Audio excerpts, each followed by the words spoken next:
Good morning everyone. So in the last class we have dealt with the wireless IEEE 802.11 architecture and with its advantages and disadvantages, right? So in today's class we shall see the protocol architecture of wireless LAN IEEE 802.11. Okay.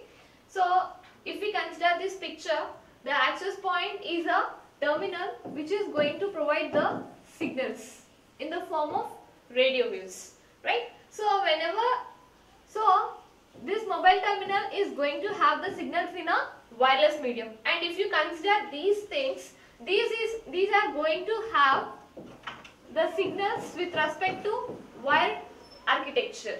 Okay, so when we compare the fastness of this signal, the signal will be very fast in the wired transmission when compared to wireless transmission, right? So here what this mobile terminal is going to assume is this is a slow wired LAN. From the user perspective, here the signals will be fast because this is a infrastructure based architecture. Here the signals will be low so that the user is considering this signal as a slow wired LAN thing. Okay, so here, so based on all these point of views, that means with respect to bandwidth, with respect to the signal transmission, and with respect to the assumptions that are made by the subscriber itself, we are dealing with this protocol architecture. The main two things that deal with the protocol architecture is, one is MAC and second one is physical layer. So we obviously know about these things. So first one is application. So this is with respect to, this entire thing is with respect to the wireless medium, and these two things are with respect to the infrastructure based architecture, right? So as already we have studied in computer networks, this application is nothing but the user applications, or it might be with the service provider itself, right? So what are these TCP and IP protocols? So TCP and IP refers to the network management protocols, how the data is being transferred, how reliable it is. If it is a reliable data transfer, it is going to use TCP, and if it is a non-reliable data transfer, it is going to use IP protocol, because here we have the concept of acknowledgements, whereas in IP you don't have the concept of acknowledgements, right? And next one is logical link control layer. So this logical link control layer deals with flow control mechanisms. So what are the flow control mechanisms we have?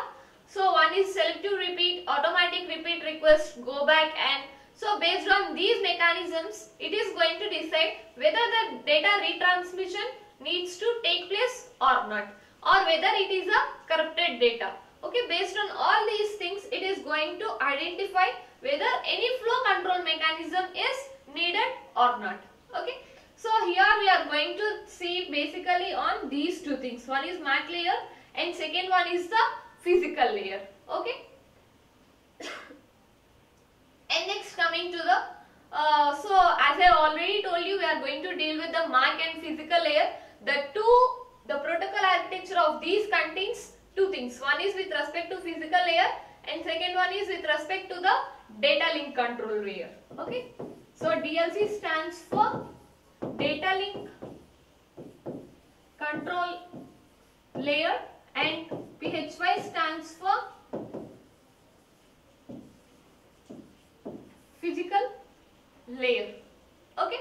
So in this we have two different things. In physical layer we have PLCP and PMT, and whereas in data link we have LLC and MAC, and these two things are managed by MAC management and these two are managed by the physical management. Okay. So first one is LLC. LLC stands for logical link control layer. MAC means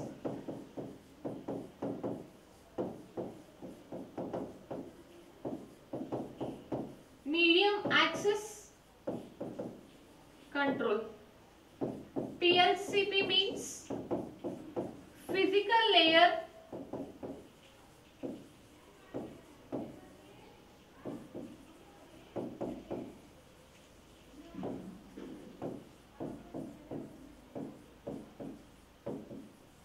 convergence protocol, and PMD means physical medium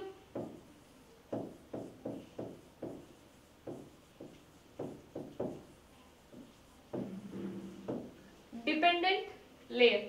So these are the full forms for all these things. So let us now discuss what are the in-depth concepts of this PLCP, PMD, MAC and LLC. Okay.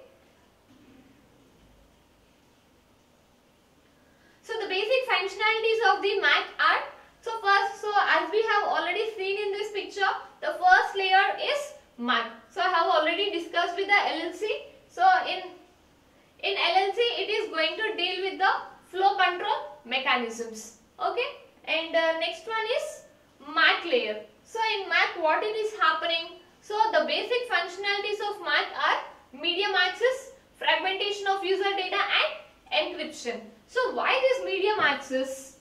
Because whenever we need to have the resources, initially we need to sense the channel, whether that particular channel is free or not. So in order to perform that channel sensing and everything, it is going to have a mechanism called medium access. So as we have discussed in the starting of the unit, CSMA CD.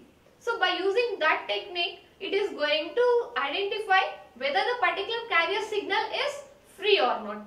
And second one is fragmentation of user data. That means we will not be able to transfer the data in a bulk amount, right? So what we need to do is we need to divide the entire thing into frames, right? Next one is encryption. In order to provide the security for the data, we need encryption. Okay. So and next coming to the physical layer. So physical layer is divided into two things. What are the two things? Physical layer convergence protocol, that is PLCP, and second one is physical medium dependent, nothing but a PMD layer. Okay. So what happens with this physical layer convergence protocol? So the basic functionality of PLCP is it is going to provide a signal called clear channel assessment, that is CCA. So what is this clear channel assessment? Why this is used for? So because this PLCP is related to, so whenever we are making a call, what happens? Initially we will get a beep sound, right? So what happens in that meanwhile is it is going to sense the channel whether that particular channel is free or not. If not, it will sense the other channels, right? So that clear channel assessment, that particular thing is called as a clear channel assessment. That means it is going to identify that whether the medium is free or not. If free, that particular channel is allotted to the user, right? And next thing is it is going to provide service access point irrespective of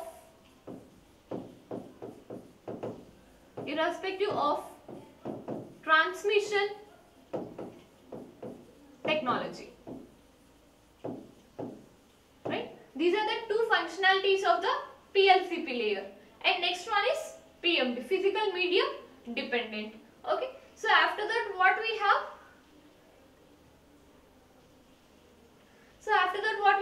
MAC management and physical management. So what happens with MAC management? So what does MAC deals with? Medium access control, right? So in medium access control, what it needs to do? It needs to access the access medium. With respect to this, it needs to provide authentication, encryption, registration,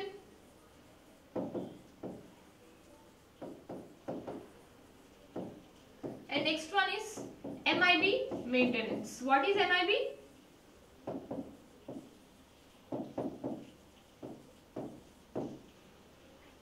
Okay, so MIB means management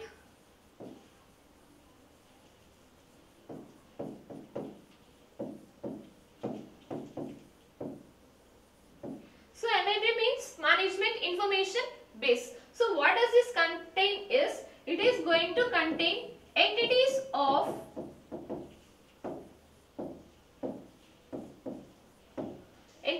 the network. So what are the entities of the network? Access points, routers, mobile devices, right? Repeaters, antennas. So all these become the network entities. So this MIB maintenance is going to contain all these devices, where it is going to check whether these are in a working condition or not. If in working condition, what are its capacities, how much the power consumption is being made by this device. This entire thing is maintained in the MIB maintenance. Okay, so these are the responsibilities of MAC management. And next, what is the next one? Physical. The next one is physical management. So the physical management mainly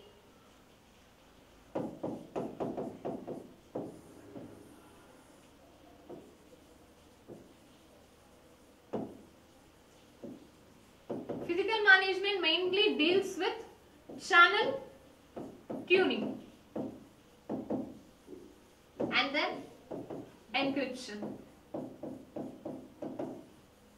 So what is this channel tuning? So in order to identify the receiver, so whether that receiver is receiving the signal in a strong signal or not. That means the channel needs to be tuned to certain frequency, right? So the data needs to be traveled in that particular direction. So for that, what we are doing is we are going to make the channel tuned to certain frequency. That is called as a channel tuning. So these are the responsibilities of MAC and physical management, right? So till now we dealt with the protocol architecture of IEEE 802.11. So let us now start with the physical layer. So in physical layer, what is the responsibility of physical layer? To transfer the data into the bits, into the bit format. Okay. So whatever we speak, that is a analog signal. That means it needs to travel in the form of bits into the network. So for that particular thing to happen, we have three mechanisms. One is FHSS and second one is DSSS. Okay. So what does FHSS means? Frequency hopping spread spectrum. Spectrum means a wide range of collections. Spread. What it is spreading? It is spreading the spectrum. On what basis? Frequency. How it is changing? By using this hopping sequence. Okay. So the name itself indicates frequency hopping spread spectrum. The name itself indicates that. So I already told you that in GSM architecture, if the entire area is divided into hexagons, there might be number of carriers in the area.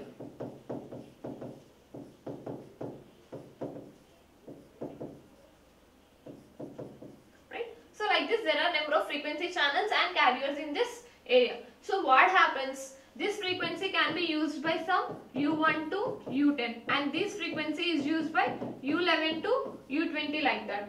So whenever a number of persons are communicating by using the same frequency, something needs to get deferred, right? So that something is nothing but a hopping sequence. So this hopping sequence, why this hopping sequence is used is in order to have robustness among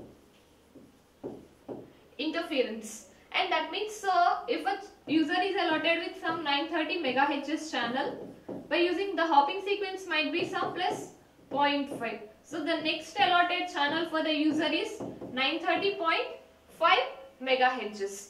So what happens if we use these things? There might be some less chance of interference, right? So let us now discuss the frame format of this FHSS. So in FHSS, it is going to contain two parts. One is PLCP preamble and PLCP header. Okay. So first one is synchronization. So synchronization deals with how it is going to identify the potential. It is going to identify the potential receivers. Okay. And it is in the format of 01, 01, 01 and 01 and so on till 80 bits. Okay. Next one is SFD. SFD stands for start frame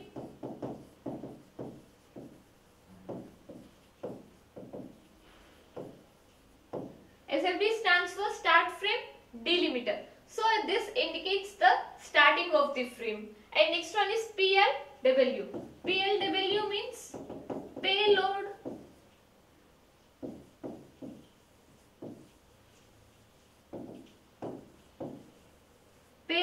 length word.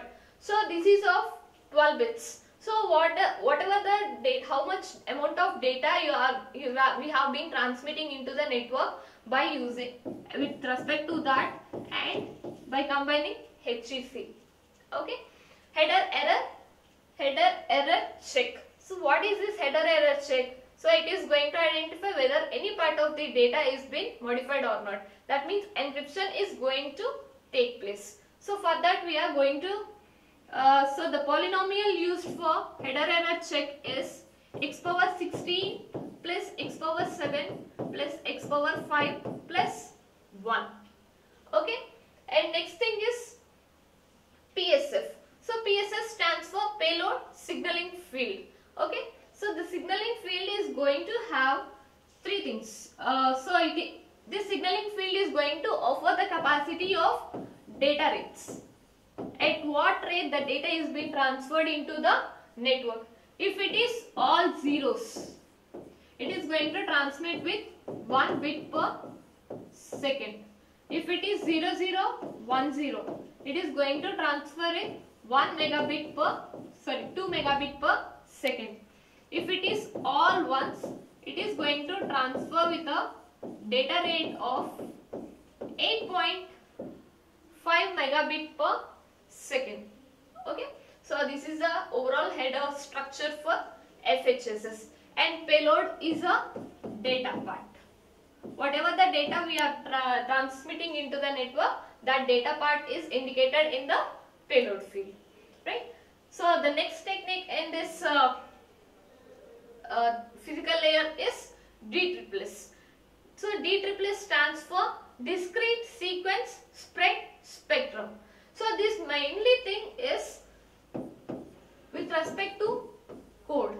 The change is made with respect to code. So if we are in single area, there might be multiple service providers in the network. So if we are present in some place, there might be Jio, or there might be Vodafone, or there might be BSNL, right? So these frequencies will get collaborated with either. These might collapse with each other, right? In order to distinguish each and every signal uniquely, we are going to use this codes. Already have explained you in the concept of CDMA, right?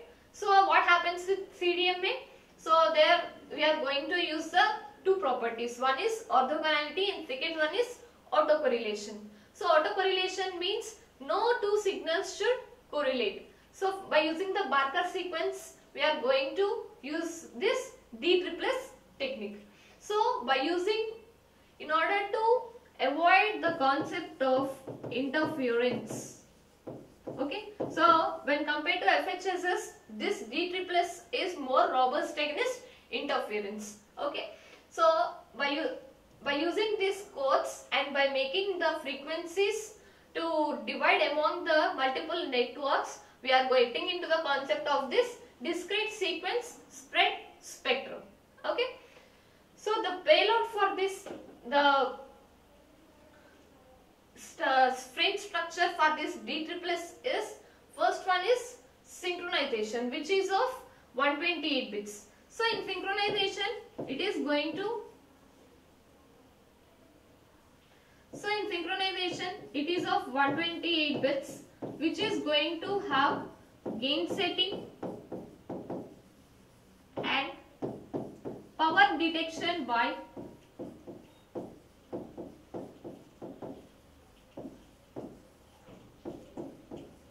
CCA.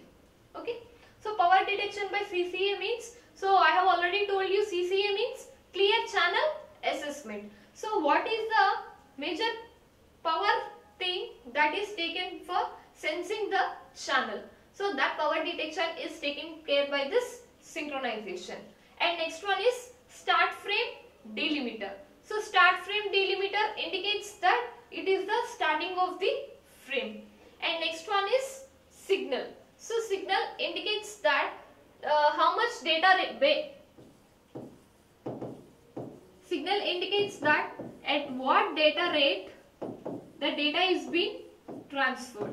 If it is 0x1a, it is transferring with the data rate of 1 megabit per second.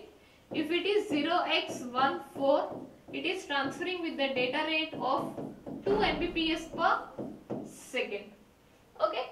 So and this service is used for future purpose, and length indicates how much payload length you are transferring over the network, and this HEC indicates header error check. So by using the encryption mechanism, we are going to make our data more secure. So by using the polynomial, that is x power 6, the same polynomial that we used in FHSS is the polynomial used in DSSS also. So by using this polynomial, we are going to convert the data into some encrypted format. We are combining this header error check, coefficient of header error check to the end of the payload, which indicates that if data is being modified, obviously this header error check also will get modified. So that is placed in the HEC. And payload contains the data that is transferred into the network. Okay. So this is the frame structure for DSSS. So in today's class, we have dealt with the protocol architecture of IEEE 802.11 and FHSS, physical layer protocols, and in that FHSS and DSSS. Okay, so with this we have completed second unit. Thank you.